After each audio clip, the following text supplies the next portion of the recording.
আমি সুকেন্দু, সবাইকে স্বাগত আমার ইউটিউব চ্যানেলে। আজকের ভিডিওতে আমরা আলোচনা করব যে কিভাবে মানব উন্নয়নের সঙ্গে পরিবেশের অবনমনের ব্যাপারটি যুক্ত। অর্থাৎ বর্তমান শতাব্দীতে মানুষ তার জীবনকে আরও ভালোর দিকে নিয়ে যাওয়ার জন্য যে সমস্ত উন্নয়নমূলক কর্মসূচিগুলোকে নিয়ে থাকে, তো সেই সমস্ত উন্নয়নমূলক কর্মসূচির মধ্যে কিছু কর্মসূচি এমন আছে যেগুলো আপাতদৃষ্টিতে ভালো। অবশ্যই মানুষের জীবনের উন্নয়নের জন্য সেই সমস্ত কর্মসূচিগুলোকে গ্রহণ করা দরকার, কিন্তু কোনো না কোনোভাবে সেই সমস্ত কর্মসূচিগুলো কিন্তু পরিবেশের অবনমন করে থাকছে। অর্থাৎ পরিবেশের যে সমস্ত উপাদানগুলো, তার যে গুণমান, সেই গুণমানগুলোকে কিন্তু আস্তে আস্তে কমিয়ে দিচ্ছে বা তার অবনমন ঘটাচ্ছে।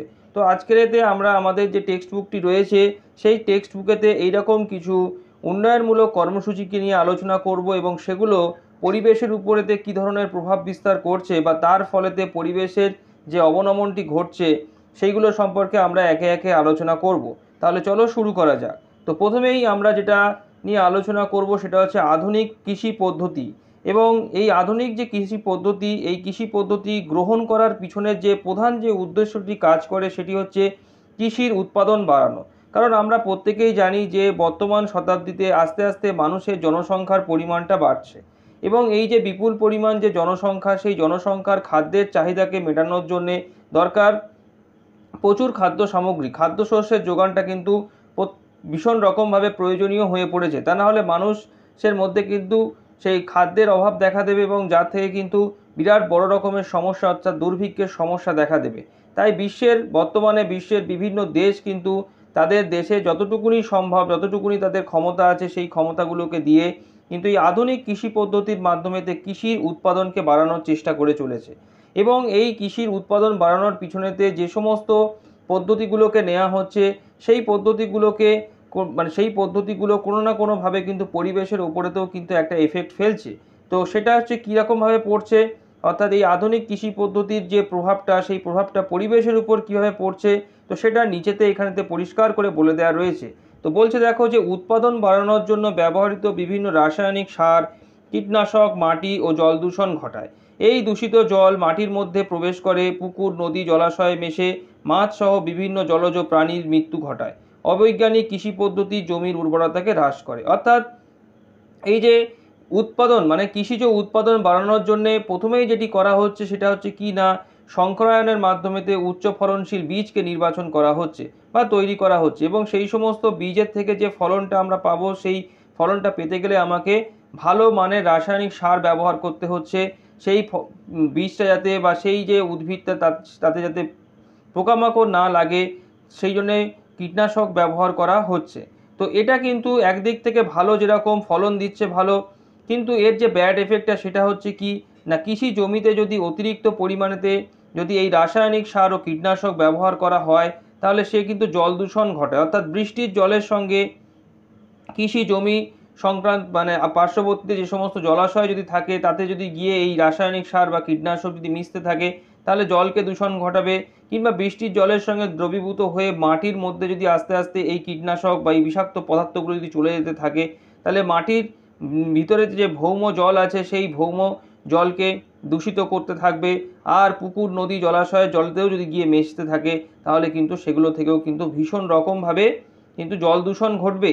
এবং সেই জল দূষণ ঘটার কারণে কী হবে, জলজ যে সমস্ত প্রাণীগুলো আছে, সেই সমস্ত প্রাণীগুলো কিন্তু আস্তে আস্তে মারা যেতে থাকবে এবং তার মধ্যে কিন্তু অন্যতম হচ্ছে কি মাছ। তো এই রকমভাবে কিন্তু যে আধুনিক কৃষি পদ্ধতি, সেটা যেরকম একদিকে আমাদের ভালো ফসল দিচ্ছে, ভালো উৎপাদন দিচ্ছে, খাদ্যের যোগানটা দিচ্ছে ভালো, কিন্তু তার যে ব্যাড এফেক্ট যেটা রয়েছে, অর্থাৎ সেই কৃষি পদ্ধতিকে কন্টিনিউ করার জন্য যে রাসায়নিক সার বা কীটনাশককে ব্যবহার করা হচ্ছে, সেটা যদি বেশি পরিমাণেতে ব্যবহার করা হতে থাকে, অবৈজ্ঞানিকভাবে যদি সেটাকে ব্যবহার করা হতে থাকে, তাহলে কিন্তু সেটা কিন্তু পরিবেশের দূষণ ঘটাবে এবং পরিবেশের গুণমানকে কমিয়ে পরিবেশের অবনমনকেও কিন্তু ত্বরান্বিত করবে। এর পরের যে উন্নয়নমূলক কর্মসূচিটি রয়েছে সেটি হচ্ছে নগরায়ন। তো এই নগরায়নের পিছনে যে উদ্দেশ্যটি রয়েছে সেটি হচ্ছে কি না, মানুষের বাসস্থান ও উন্নত আধুনিক জীবনযাত্রা প্রদান। অর্থাৎ যত দিন যাচ্ছে মানুষের জনসংখ্যা উত্তরোত্তর বৃদ্ধি পাচ্ছে এবং সেই মানুষের চাহিদাও তত বৃদ্ধি পাচ্ছে এবং মানুষ চাইছে যে আরও ভালোভাবে বেঁচে থাকতে, তাদের জীবনযাত্রার মান আরও যাতে উন্নত হোক, সেই উদ্দেশ্যে কিন্তু এই নগরায়ন এবং তার পাশাপাশি কিন্তু অতিরিক্ত জনসংখ্যাটা যেটা আস্তে আস্তে বাড়ছে, তার যে বাসস্থান, সেই বাসস্থান সংকুলনের জন্যে কিন্তু নগরায়ন ঘটানো হচ্ছে। এবং এই নগরায়নের ঘটনার পিছনেতেও কিন্তু এটা একদিকে যেরকম মানুষকে ভালো উন্নত জীবনযাত্রা প্রদান করছে ঠিকই, মানুষের বাসস্থানের সংস্থান করছেও ঠিক, কিন্তু তার পিছনে কিন্তু পরিবেশেরও অবনমন ঘটিয়ে থাকছে। অর্থাৎ নগরায়নের ফলেতে কিন্তু পরিবেশের ওপরেতে কিন্তু একটা এফেক্ট কিন্তু পড়ছে। তো সেই এফেক্টটা কি পড়ছে দেখো, বলছে যে ভূগর্ভস্থ জলের পরিমাণ কমায়, বায়ু শব্দ দূষণ সৃষ্টি করে, এলাকায় জল জমার সমস্যা বাড়ায়। তৃতীয় বিশ্বের বড় শহরগুলো মূলত অপরিকল্পিত পুরনো শহরকে কেন্দ্র করে গড়ে ওঠে, ফলে যানজট, জল নিকাশি, বসতি সমস্যা প্রকটভাবে দেখা দেয়। তো প্রথমে যেটা বলতে হবে যে ভূগর্ভস্থ জলের পরিমাণ কমায়। নগরায়ন মানে সেখানেতে বড় বড় বিল্ডিং হবে, বহুতল বাড়ি হবে, এবং যত বেশি এটা হতে থাকবে তত কী হবে, মাটির উপরে কংক্রিটের কংক্রিটের লেয়ার পড়তে থাকবে, এবং যত বেশি মাটির উপরেতে কংক্রিটের লেয়ারটা পড়তে থাকবে, বৃষ্টি যখন হবে সেই বৃষ্টির জল কিন্তু মাটির ভিতরেতে কিন্তু প্রবেশ করবে না, যার ফলেতে কিন্তু ভৌম জলের সঞ্চয়টা কিন্তু আস্তে আস্তে কমতে থাকবে, এবং যেটা কিন্তু ভূগর্ভস্থ জলস্তরের পরিমাণটাকে কমিয়ে দেবে বা জলের পরিমাণটা কমিয়ে দেবে, এবং আস্তে আস্তে কিন্তু ভৌম জলস্তরটাও কিন্তু নিচে নেমে যাবে। এর পাশাপাশি বায়ু দূষণ ঘটাবে, তার কারণ শহর মানেই সেখানে যানজট হবে, গাড়ি ঘোড়া বেশি মানুষ ব্যবহার করবে, সেখানে যানজট হবে, এবং সেই গাড়ি ঘোড়া যত বেশি ব্যবহার করবে সেখান থেকে যানজট তো হচ্ছেই, তার সঙ্গে সঙ্গে গাড়ির যে সমস্ত ধোঁয়া থেকে, সেই জ্বালানি থেকে যে ধোঁয়াটা বেরোবে সেই ধোঁয়া থেকেও কিন্তু বায়ু দূষণ ঘটাবে। তার পাশাপাশি শব্দ দূষণ, গাড়ি ঘোড়ার আওয়াজ, শিল্প কলকারখানা, শহর নগরায়ন ফলে যে তৈরি হবে তার ফলেতেও যে আওয়াজ, অর্থাৎ গাড়ি ঘোড়ার মানে চলাচলের যে আওয়াজ, তার যে তীব্র হর্নের আওয়াজ, এগুলো থেকেও কিন্তু শব্দ দূষণ ঘটাবে। তো এগুলো কিন্তু নগরায়নের ফলেতে কিন্তু সৃষ্টি হওয়া যে সমস্ত সমস্যাগুলো, যেগুলো কিন্তু পরিবেশের দূষণ ঘটাচ্ছে এবং তার পাশাপাশি কিন্তু পরিবেশের অবনমনকেও কিন্তু ত্বরান্বিত করছে। এরপরের যেটা রয়েছে সেটা হচ্ছে তাপবিদ্যুৎ কেন্দ্র। তো এর পিছনের যে উদ্দেশ্যটা সেটা হচ্ছে কি না, বিদ্যুৎ উৎপাদন। অবশ্যই যত মানুষের জনসংখ্যা বাড়ছে, তার বসতি বাড়ছে, এবং সেই বসতিকে ভালো উন্নত জীবনযাত্রা প্রদান করার জন্য কিন্তু একটা অতি অত্যাবশ্যকীয় রয়েছে কিন্তু বিদ্যুৎ। অর্থাৎ ঠিকঠাকভাবে বিদ্যুতের যোগান দেওয়াটা কিন্তু খুবই দরকার, শুধু জনসংখ্যার ক্ষেত্রে, মানুষের ক্ষেত্রেও নয়, যে সমস্ত শিল্পক্ষেত্র, শিল্প কলকারখানাগুলোতেও কিন্তু যন্ত্রপাতি চালানোর জন্যে বিদ্যুৎ শক্তির মানে যোগানটা দেওয়াটা কিন্তু খুবই দরকার। তার সঙ্গে সঙ্গে পরিবহনের ক্ষেত্রে আমরা যদি ট্রেনকে ধরি, সেই ট্রেনের যে ইঞ্জিনগুলো হয় সেই ইঞ্জিনকে চালানোর জন্য কিন্তু সুলভ বিদ্যুৎ শক্তির যোগান দেওয়াটা কিন্তু অতি অত্যাবশ্যকীয় একটা শর্ত।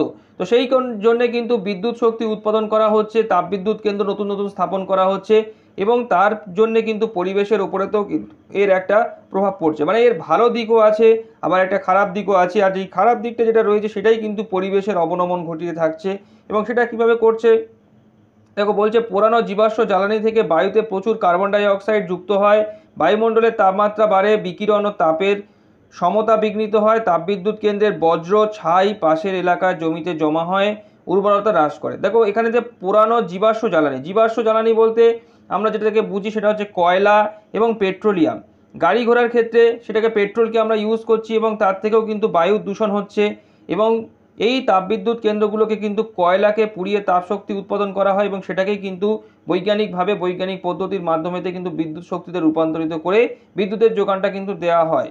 এবং তাপবিদ্যুৎ কেন্দ্রগুলোতে যে কয়লাকে জ্বালানি মানে পোড়ানো হয়, অর্থাৎ কয়লা কিন্তু একটা অতি অন্যতম কিন্তু জীবাশ্ম জ্বালানি। তো সেই যে জীবাশ্ম জ্বালানি অর্থাৎ কয়লাকে যে পোড়ানো হয় তার ফলেতে কিন্তু বাতাসে প্রচুর পরিমাণেতে কার্বন ডাই অক্সাইড কিন্তু মেশে, এবং এই কার্বন ডাই অক্সাইড কিন্তু বায়ুমণ্ডলের তাপমাত্রাকে বাড়িয়ে দেয়। কারণ কার্বন ডাই অক্সাইড গ্যাস কিন্তু বায়ুমণ্ডলের যে তাপটা ভূপৃষ্ঠ থেকে বিকিরিত হয় সেই তাপটাকে কিন্তু ধরে রাখে, শোষণ করে রাখে, যে কারণে কিন্তু বায়ুমণ্ডলের উষ্ণতা আস্তে আস্তে বাড়ে। এবং তোমরা নিশ্চয়ই শুনেছো যে গ্লোবাল ওয়ার্মিং বা বিশ্ব উষ্ণায়ন, এই বিশ্ব উষ্ণায়ন ঘটানোর জন্য কিন্তু এই কার্বন ডাই অক্সাইড নামক এই গ্যাসটি কিন্তু সবথেকে বেশি দায়ী। এবং এই তাপবিদ্যুৎ কেন্দ্রতে কয়লার যে দহন, এই দহনের মাধ্যমেতে যে কার্বন ডাই অক্সাইড গ্যাস যে নির্গত হচ্ছে বায়ুমণ্ডলেতে, সেই কার্বন ডাই অক্সাইড গ্যাস কিন্তু এই বায়ুমণ্ডলের তাপমাত্রাকে কিন্তু বাড়িয়ে দিচ্ছে, তার সঙ্গে সঙ্গে বিকিরণ ও তাপের সমতাকে বিঘ্নিত করছে। আর যে তাপবিদ্যুৎ কেন্দ্রের যে বজ্র ছাই পাশের এলাকাতে যে যদি জমা করা হয়, তাহলে যে এলাকাতে জমা করবে সেই এলাকাতে কিন্তু আস্তে আস্তে সেই যে জমিটার উপরে জমা করা হবে, সেই জমিটা যদি উর্বর থাকতো বা উর্বর জমি হতো, তাহলে কিন্তু তার উর্বরতা কিন্তু আস্তে আস্তে কিন্তু নষ্ট হয়ে যাবে। তো এইরকমভাবে কিন্তু তাপবিদ্যুৎ কেন্দ্র কিন্তু একধারে যেরকম আমাদের বিদ্যুৎ শক্তির যোগান দিয়ে থাকছে, কিন্তু সেটাও কিন্তু পরোক্ষভাবে কিন্তু তার যে ব্যাড এফেক্ট, সেই ব্যাড এফেক্টটা কিন্তু পরিবেশের উপর পড়ছে, যেটা কিন্তু পরিবেশের অবনমন ঘটিয়ে থাকছে। এরপরেতে আরেকটি যেটা রয়েছে দেখো যে বহুমুখী নদী উন্নয়ন পরিকল্পনা বা বহুমুখী নদী পরিকল্পনা। এর পিছনের যে উদ্দেশ্যটা থাকে সেটা হচ্ছে কি না জলসেচ, জলবিদ্যুৎ উৎপাদন এবং বন্যা নিয়ন্ত্রণ।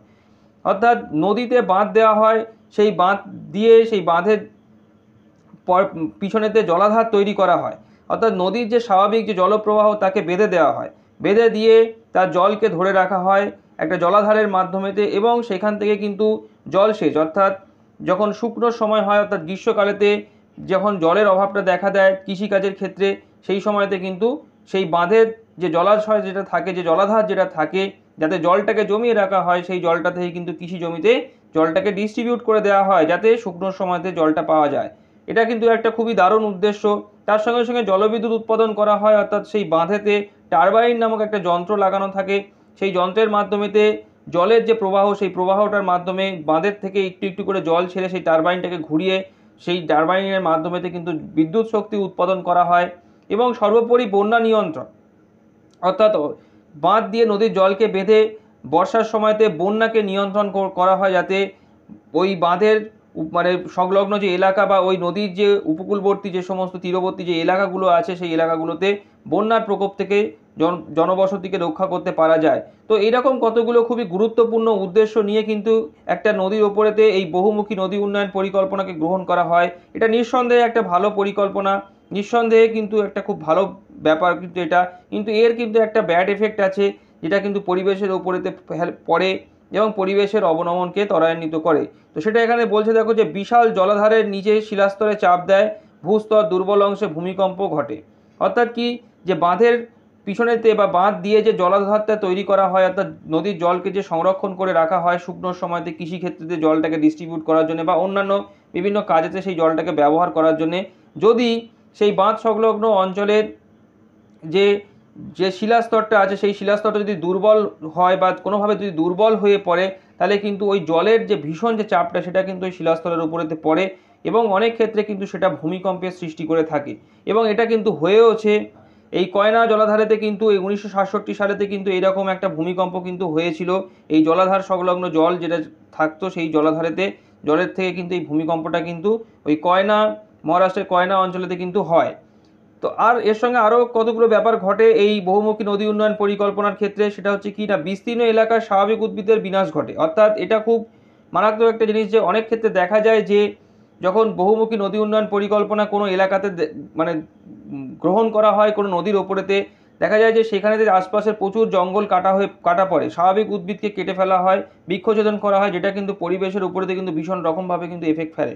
তার সঙ্গে সঙ্গে নদীর যে ধারণ অববাহিকার অবনমন ঘটে, জলাধার তৈরির সময় প্রচুর মানুষ উদ্বাস্তু হয়, জমিতে অতিরিক্ত পরিসঞ্চয়ের ফলে চাষের জমি কিন্তু ক্ষতিগ্রস্ত হয়। অর্থাৎ এই ঘটনাগুলো কিন্তু জলাধারকে কেন্দ্র করে কিন্তু হয়ে থাকে, বা যখন কোনো নদীর ওপরেতে বহুমুখী নদী উন্নয়ন পরিকল্পনা গ্রহণ করা হয়, তাকে বাঁধ দিয়ে তার জলকে বেঁধে রাখা হয়। তার সঙ্গে সঙ্গে কিন্তু সেটা যেরকম একদিকে মানুষের যেরকম কাজে লাগছে, মানুষের উন্নয়ন করছে ঠিকই, কিন্তু তার সঙ্গে সঙ্গে কিন্তু পরিবেশের কিছু ব্যাড এফেক্টও কিন্তু ফেলছে সেগুলো। তো সেগুলোর কারণেও কিন্তু পরিবেশের অবনমন ঘটে থাকে।